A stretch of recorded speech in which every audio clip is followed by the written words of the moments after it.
As you may know, I have been a pretty outspoken critic about the armament system.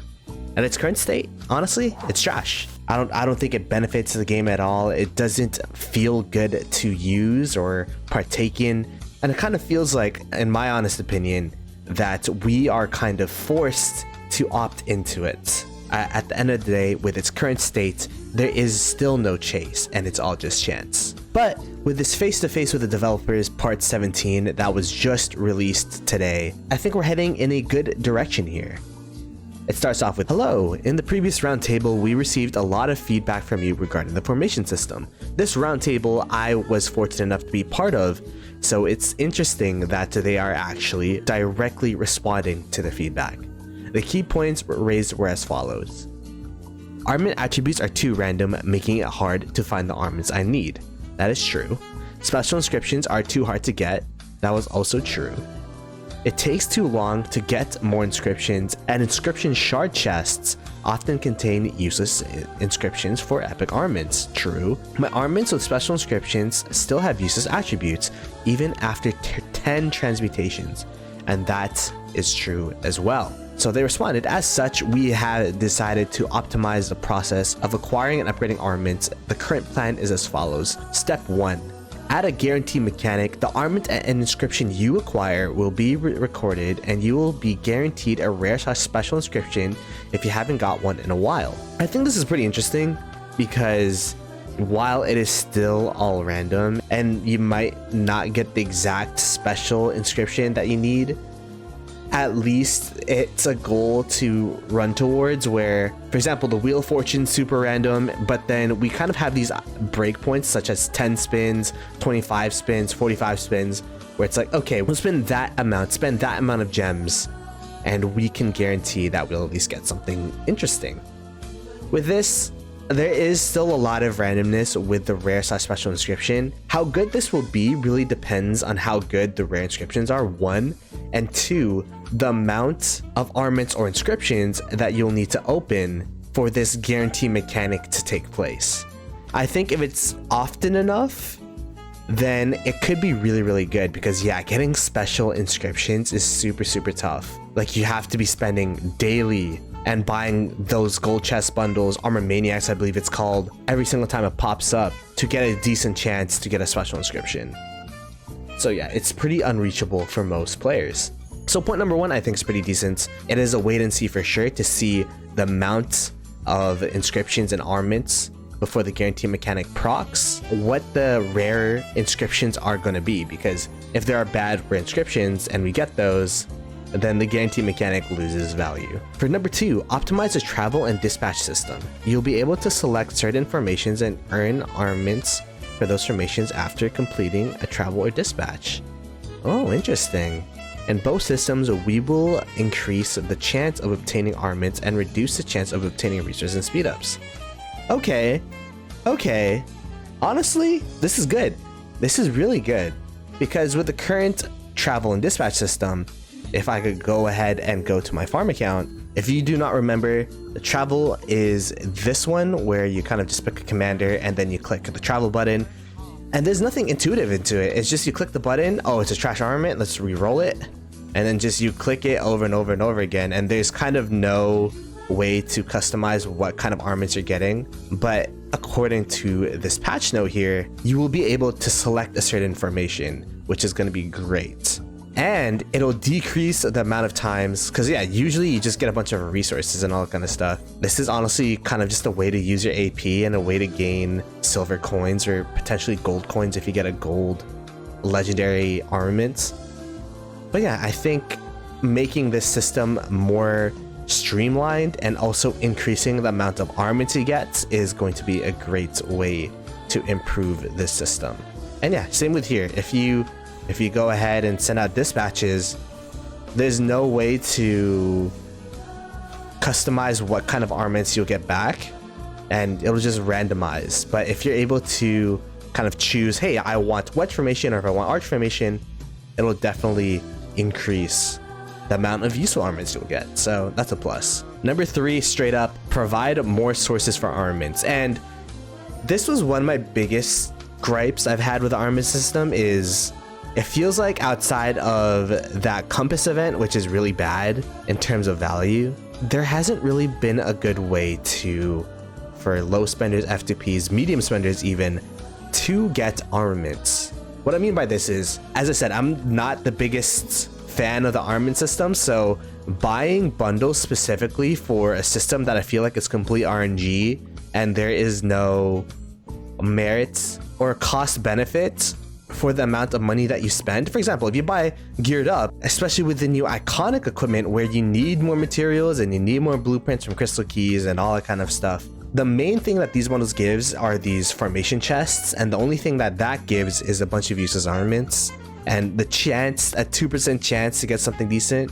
I feel like there's no real good way to get armaments, and if they're gonna improve the way, and if they're gonna increase the way that armaments are given, especially for free-to-play, low spenders, medium spenders, a way to use gems in a good way, maybe an egg event for armaments, I feel like that would be a super positive change. Number 4, replace inscriptions for epic armaments in inscription shard chests with items that can enhance legendary armaments. I am kind of indifferent about this, kind of skeptical even, because what would these items do?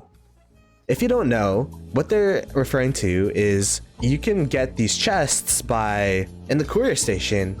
You can go ahead and when you get 180 gold coins, you can exchange it with inscription shard chests, and it's been, at least in my case, super lackluster. I've done it twice now and I've only gotten epic inscriptions, which is, kind of useless for me. What they're saying is that they're going to replace the epic inscriptions with some form of item that improves legendary armament. So the real question is, for this point, is definitely a wait and see. What are those items and how would they enhance legendary armaments? I mean, 180 gold coins or gold currency to get to those inscription shard chests is definitely not something that you get every day. The inscription system has been out for about 10 months and I've only gotten 2. So at least to me, that proves that this is definitely going to be a system for the higher spenders, the ones that buy the bundles, or at least the ones that invest into the armament system, whatever 0.3 allows.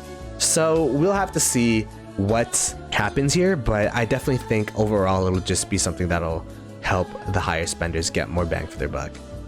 And finally, number 5, optimize transmutations. After 10 transmutations, you'll be able to continue transmuting your armaments by other means. And I'm kind of curious about this. I'm not too sure why it has to be by other means. I don't know why they couldn't just continue with the transmutation stones and continue.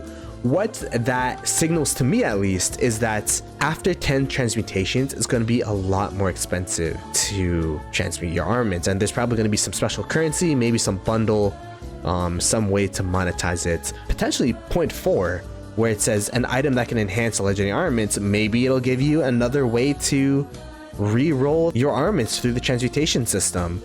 But overall, at least there is now a way to continue on with the transmutes through other means. It's kind of, in my opinion, it's kind of like an okay change. I wish it just kept the old system. Getting transmutation stones by themselves is pretty tough, at least for me. Getting the silver currency, I could barely buy 5 per week, and that's like 1 transmute for if you lock 2 stats. So I don't know why they had to change it up and make it more complicated, but the only thing that I can see is that they want to monetize the transmutation system more. So overall, I guess it's a wait and see approach. I at least appreciate that they're trying to change things, and all of the things that I listed in the beginning of the video, where you're not building towards anything, it's just chance, there's no chase. There is some form of chase that is still completely random through the guarantee mechanic. We'll have to see how that's implemented to see if it's a form of chase. What will make or break this patch, honestly, is how good the rare inscriptions are and how often the guarantee mechanic will proc based on the armaments and inscriptions that you have. If it's like, for example, if it's like 1,000 armaments or whatever, and then you can potentially get a rare inscription that's not that good, then this doesn't really change the game. And But if it's like, for example, 50 armaments and then you could potentially get a rare special inscription, then that'd definitely be a good change. Number 2 is completely positive. I don't see anything wrong with that. Number 3, we'll have to see what sources for the armaments and how it, if it's just more ways to pay to win. I'm sure there's going to be pay to win ways, but as long as it also provides free to play and low spenders, some way to sprinkle some gems in there, I think that'll be positive.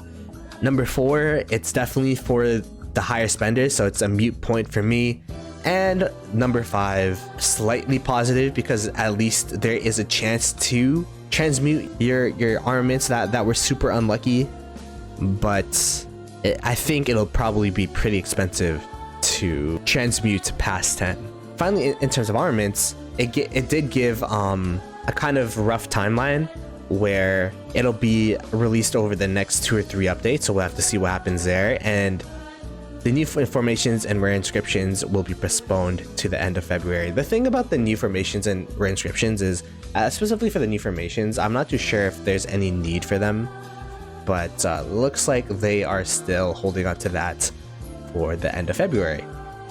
And I love how they, at the end, this is actually a big change too, where, because in that roundtable that we had, they also gave a sneak peek of the costs in terms of the iconic equipment system tiers or awaken equipment, and it looks like they will be adding more blueprints per season for the KvK weapon, helmet, and I'm also going to be guessing the ring and the horn, which is actually pretty good. Which is going to be pretty interesting because, yeah, as it is right now, having to play 5 KvKs just to get something to iconic level 5, and then potentially having to play another 4 KvKs just to refine it 4 times to get a crit is 9 KvKs, which is like 2 years worth of KvKs, 2.5 years worth of KvKs just to work on one equipment. Yeah, so this is definitely a change that is well needed. So at the end of the day, it's an interesting update. We'll have to see what happens. But yeah, I just thought I'd create a video because this is the first time I've seen a face-to-face with the developers where it is specifically about feedback that I saw be given live at a roundtable. And do I think that it solves the problems of the armament system? Probably not. I feel like it's still probably the worst system in Rise of Kingdoms, but at least there is a glimmer of hope, and we'll have to see how they implement it.